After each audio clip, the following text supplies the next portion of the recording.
कोई मलंग नहीं बल्कि इराक का मशहूर सर्जन डॉक्टर महदी है।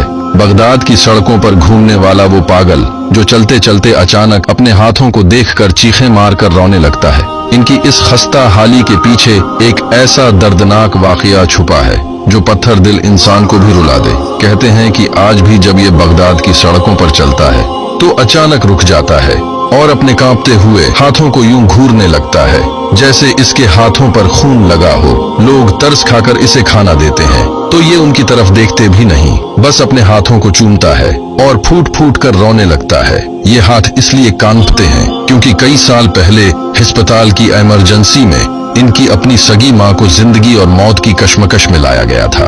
उस वक्त अस्पताल में कोई दूसरा सीनियर सर्जन मौजूद नहीं था। माँ की जान बचाने की तड़प में डॉक्टर महदी ने खुद ऑपरेशन शुरू कर दिया, लेकिन किस्मत को कुछ और ही मंजूर था। जिस माँ ने उसे चलना सिखाया था वो आज उसी के हाथों के नीचे ऑपरेशन टेबल पर तड़प कर दम तोड़ गई। ये सदमा इतना भयानक था कि वो शख्स जो सैकड़ों लोगों की जान बचा चुका था, अपनी माँ को न बचा पाने के दुख में अपना जहनी तवाज़न मुकम्मल तौर पर खो बैठा। इसने अपना कैरियर, घर बार सब छोड़ा और सड़कों की खाक छानने लगा। बगदाद की एक पूरी नस्ल इस पागल को देखते हुए जवान हुई है।